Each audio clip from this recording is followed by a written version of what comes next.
Lord's और Manchester के बीच के 1 हफ्ते के अंतराल में काफ़ी कुछ हो गया है। नीतीश कुमार रेड्डी इस सीरीज़ से बाहर है, अर्शदीप सिंह तो टेस्ट के लिए अवेलेबल नहीं होंगे। ऋषभ पंत की उँगली क्या वो पूरी तरह से ठीक हुई है? जसप्रीत बुमराह क्या वो खेलेंगे? इनमें से एक सवाल का जवाब हमारे पास है, बाकी सारे सवालों का जवाब अब हम ढूँढते हैं संजय मांजरेकर के साथ ESPN click info match day Hindi पर। संजय, स्वागत है आपका। ब्रेक मिल गया है सबको। थैंक यू, काफ़ी थैंक इवेंटफुल ब्रेक रहा। नीतीश कुमार रेड्डी अब नहीं है हिस्सा इस सीरीज का। इंडिया के उस ऑलराउंड बैलेंस के एक की कंपोनेंट थे वो। आप किस तरह से रिप्लेस करेंगे उन्हें? मैं समझता हूँ कि उसके वजह से कोई ज़्यादा इम्बैलेंस नहीं होने वाला या मुझे नहीं लगता कि सडनली भारतीय टीम कमज़ोर हो जाएगी क्योंकि Nitish Kumar Reddy as a bowler पिछले मैच में बहुत उन्होंने हेल्प किया, लेकिन आकाशदीप ऑफ कलर थे, अनफिट थे, उसकी वजह से उनकी कंट्रीब्यूशन बहुत इम्पोर्टेंट थी, प्लस उन्होंने विकेट्स भी लिए। बल्लेबाज़ी में मुझे लगता है कि उन जो हमने नीतीश कुमार रेड्डी को देखा है एज़ अ बल्लेबाज़, उससे बेहतर वो बल्लेबाज़ है जो हमने देखा ऑस्ट्रेलिया में। कहीं न कहीं आत्मविश्वास का कोई इश्यू है, hopefully that will come back. तो मैं नहीं समझता कि उसके वजह से ज़्यादा इम्बैलेंस हो। शायद भारत को नीतीश कुमार रेड्डी को एक प्योर बैटर से रिप्लेस करना चाहिए क्योंकि हमने पिछले टेस्ट मैच में थोड़े बैटिंग कोलैप्सेस देखे और थोड़ी बैटिंग भी कम पड़ गई इन दैट रन चेस। तो फिर ये प्योर बैटर आपके अनुसार साई सुदर्शन, जिन्हें हमने पहले टेस्ट में देखा था और उसके बाद उन्हें नहीं खिलाया गया?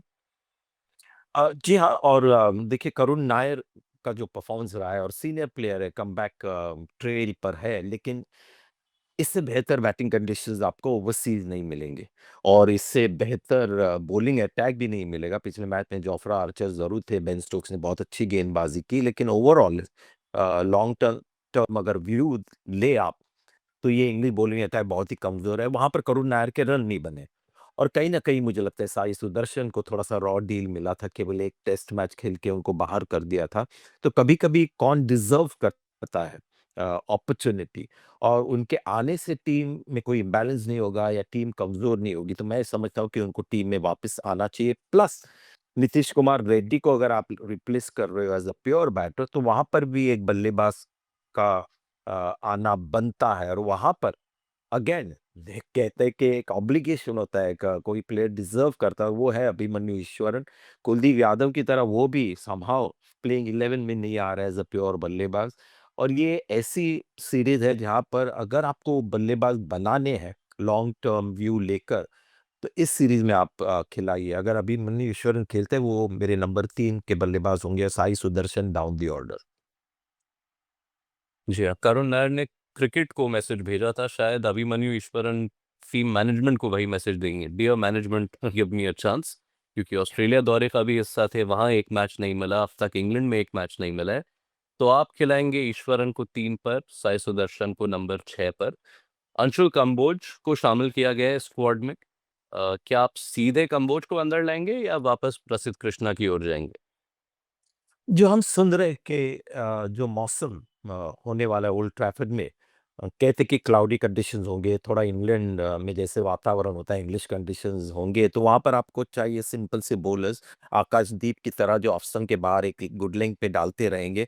प्रसिद्ध कृष्णा शायद बेटर सूटेड होंगे जहाँ पर सिर्फ बाउंस हो पिच में और थोड़े एक्सपीरियंस्ड है। मैं बहुत ही प्रभावित था पहले 1-2 मैचेस में, लेकिन अ, अगर आप फॉर्म के ऊपर आपको बाहर रखा गया है, तो फिर वापस उसी फॉर्म को लेकर टीम में लाना कुछ ज़्यादा सेंस नहीं बनता। तो मैं समझता हूँ अंशुल कंबोज को आप मौका देना चाहिए।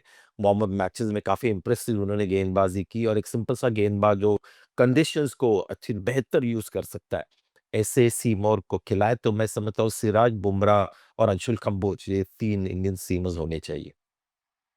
ठीक है। अब अगर एक ब्रॉड लेंस लें तो क्षमता की कोई कमी नहीं दिखी है इस सीरीज में, लेकिन सबक की भी कोई कमी नहीं रही है। काफ़ी पीरियड्स डोमिनेट किए इंडिया ने, लेकिन फिर एडवांटेज खो दिया है किसी ना किसी तरह। तो आपके अनुसार इस मैनचेस्टर टेस्ट में अगर सीरीज में वापसी करनी है, क्या सबसे इम्पोर्टेंट लेसन है जो भारत को अभी तक सीख लिए होने चाहिए?